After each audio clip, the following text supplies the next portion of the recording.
Hello दोस्तों, स्वागत है आपके अपने YouTube चैनल कृषि दर्शन न्यूज पर। दोस्तों, अभी तक आपने कृषि दर्शन न्यूज पर को सब्सक्राइब नहीं किया तो सब्सक्राइब जरूर करें, साथ में बेल आइकॉन भी जरूर दबाएं। दोस्तों, 13 अप्रैल 2022 वार बुधवार हमने एक टॉप 10 लिस्ट जारी की थी। उसमें टॉप 10 बाइंग के एग्री मार्केट में टॉप 10 बाइंग हमारी जो टॉप प्रायोरिटी उसके ऊपर दिया था। तो उसमें हमारा टॉप नंबर 1 की पिक थी, सरसों से भी ऊपर जिसको रखा था, जिसमें अच्छे रिटर्न बन सकते हैं, उसका नाम मक्का था। तो मक्का में हमने आपको पहले बताया कि ताड़े लगा के रखनी चाहिए, और मक्का में रिजल्ट भी दिखाया। वहां से 2000-2100 के आसपास के लेवल से अब यहाँ है, और 3000 तक के हमने टारगेट भी दिए। हमें नहीं लगता उनमें ज्यादा टाइम लगने वाला है, बहुत जल्द वो टारगेट एक्सपेक्टेड है मार्केट में, वहां तक मार्केट जा रही है। और ये साल एग्री मार्केट में मक्का में सबसे मुफीद और सबसे अच्छा रिटर्न और सबसे सेफ रिटर्न दे सकता है, ये हमारा आकलन रहा है हर लिहाज से देखने के बाद। दोस्तों, आपके कमेंट आते हैं चना पर और कपास पर, तो आप पहले के कुछ वीडियो हैं और कुछ टारगेट हैं, पहले उनको देख लो। यदि फिर भी आपने देखे हुए हैं और टारगेट पता है, फिर आप कमेंट कर रहे हो, तो आपकी जल्दबाजी या थोड़ी सी गलती है। हमने कुछ बोल रखा है, पहले उन चीज़ों को पूरा होने दो, फिर उसके बाद देखेंगे नई चीज़ें क्या डेवलपमेंट निकल के आता है।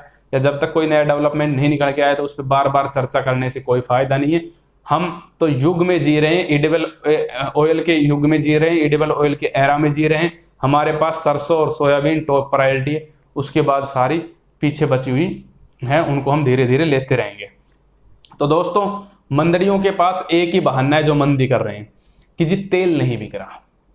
तो दोस्तों, हमने इसके ऊपर रिसर्च की, बहुत रिसर्च की, बहुत लोगों से बात की और बहुत लोगों से विचार जाने। फिर हम उसके बाद कुछ लोगों ने अलग अलग समस्याएं बताई, कुछ ने अपनी हकीकत बताई, कुछ ने कुछ बताया, कुछ ने हमें भी बहकाया। तो हम किस नतीजे पर पहुंचे? तेल न बिकने का प्रमुख कारण, तेल न बिकने का कारण इस समय, मैं इस समय की बात नहीं कर रहा, मैं इस समय की बात कर रहा हूं, पीछे की नहीं। इस समय तेल नहीं बिकने का प्रमुख कारण है कि लोगों ने एडवांस में तेल बेचा है। 131, 132, 125, 126, 135, इन रेट में 125 से लेके 135 के बीच में सबने एडवांस तेल बेचा है। मार्च के महीने का फुल मार्च लिखा आता था, उसमें फुल मार्च बहुत सुंदर लिखा आता था। सरसों भी एडवांस में बेची हुई फुल मार्च की। वो एक कारण है जो मार्केट के ऊपर प्रेशर बनाए हुए हैं कि पहले जो तेल एडवांस में बिके हुए हैं और बहुत ज्यादा मात्रा में, वो तेल अब तक भी मार्केट से आ रहा है, वो तेल अब तक भी बायर खरीद रहा है मिलर्स से। तो उसकी प्रमुख वजह है तेलों में न गिनना।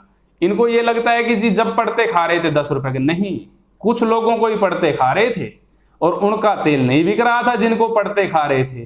तेल तो उनका बिक रहा था जिनको पड़ते नहीं खा रहे थे। ये है मार्केट का फैक्ट। तेल तो उनका बिक रहा था जिनके पड़ते नहीं खा रहे थे, जिन्होंने एडवांस बेच के बैठे हुए थे मार्च के महीने का, और उनके पड़ते नहीं खा रहे थे। जिनके पड़ते खा रहे थे उनका तेल नहीं बिक रहा था, बिक रहा था तो बहुत कम बिक रहा था मार्च के महीने में। क्यों? क्योंकि उन्होंने एडवांस नहीं बेचा। श्याणी दोबार पोवे और बुक्की सोए। जहां तक कि मार्केट में सभी लोगों का मानना था एमएसपी से नीचे सरसों बिकेगी, सभी का मानना था, और हमने ये कहा था नहीं बिकेगी। लेवल है, उन लेवलों को मार्केट नहीं तोड़ेगी, और आज तक भी नहीं तोड़ा है। क्योंकि हम लेवल जैसे ही टूटते हैं, हम सांप की तरह पलटी मार जाते हैं। व्यापार का पहला और आखिरी रूल। दूसरा फैक्टर, सबसे बड़ा फैक्टर ये, दूसरा फैक्टर ये रहा कि एक्सपेक्टेड डिमांड थी मार्केट की। एक एक्सपेक्टेड होती है कुछ, भाई इतना चीजें बिक जाएंगी। मैं तेल खरीदार हूं तो मैं ये सोचता हूं यार इतना लीटर मेरा तेल बिक जाएगा। मान लो कि मैंने 100 लीटर तेल मतलब बिकना चाहिए मेरा, मैंने ये सोचा। हुआ क्या कि गर्मियां थोड़ी जल्दी आ गई, हीट टेम्परेचर एकदम से ऊपर हो गया और बहुत तेज गर्मी पड़ी, और मेरा तेल बिका 98 लीटर। बिल्कुल सही बात है, तेल नहीं बिका गर्मी की वजह से। तो 2% जो तेल जो मैंने 100 लीटर मार्च में बिकेगा या अप्रैल में बिकेगा, वो खरीद के सोच के खरीदा था, वो 98 लीटर ही बिका। अब मेरे पास 2 लीटर तेल और रह गया, जिसकी वजह से भी मार्केट के तेल की मार्केट के ऊपर एक प्रभाव पड़ा है।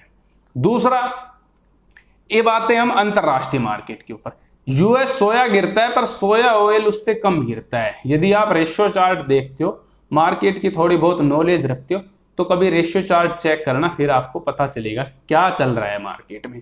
तो वो ये भी दर्शाता है कि अंतरराष्ट्रीय मार्केट में सोया में दबाव हो सकता है पर सोया ऑयल में प्रेशर नहीं है। पाम में दबाव हो सकता है, पाम ऑयल में प्रेशर नहीं है। तो दोस्तों ये कुछ फैक्टर थे जिसकी वजह से मार्केट दबी, और उस पर हमने आपको तर्क दिया कि क्यों दबी, किस वजह से दबी। तो दोस्तों इसको थोड़ा सा प्रैक्टिकल और थोड़ा सा वैसे हो के सोचा करो। और जिन्होंने खड़ भी बेची, जिन्होंने तेल बेचा, उन्होंने खड़ भी बेची एडवांस में, तो इस वजह से थोड़ा बहुत खड़ के ऊपर भी प्रेशर आया, और वो अब आया।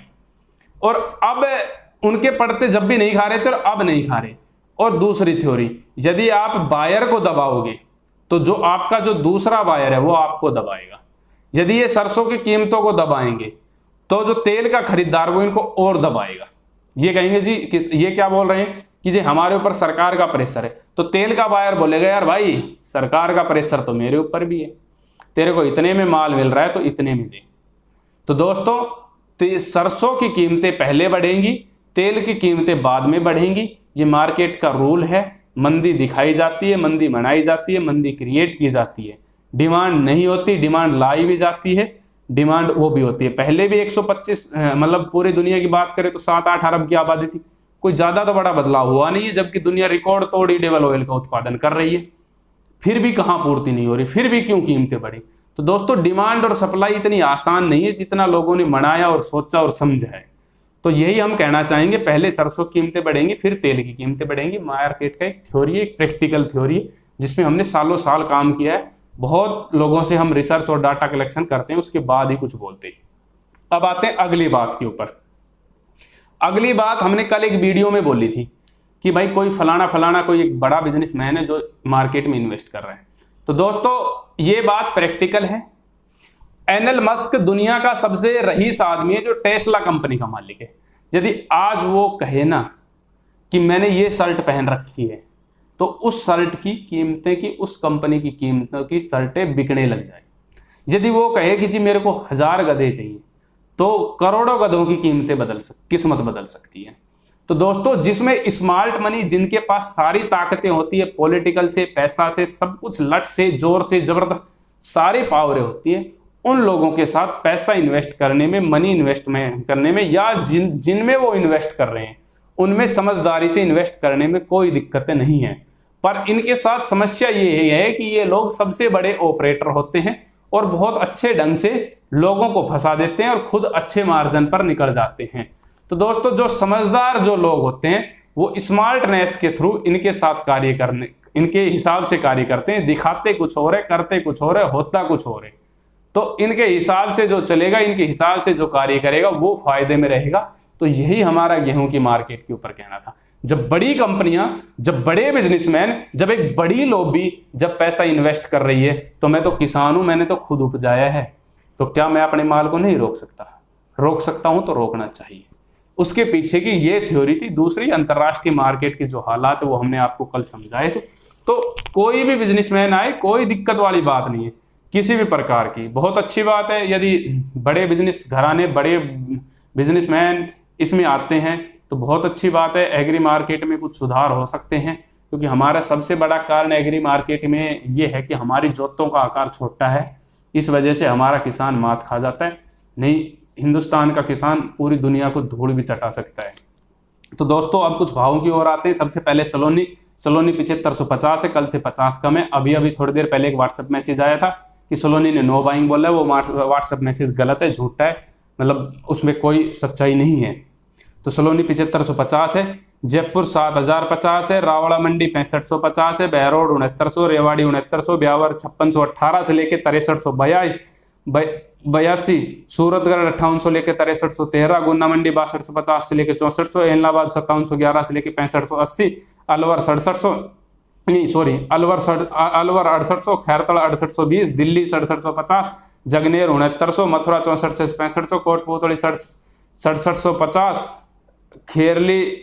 खेरली मंडी भी 6750, निवई 7075, सुमेरपुर 6850, टोंक 7000, गुन्ना हिंडौन मंडी 6400 और भिवानी और दादरी मंडी के भाव रहे 40 लैब के 6500। तो दोस्तों ये कुछ प्रमुख मंडियों के प्रमुख भाव थे। यदि आपको हमारा वीडियो अच्छा लगा हो तो लाइक, शेयर, कमेंट करके जरूर बताएं। जय हिंद, जय जवान, जय किसान।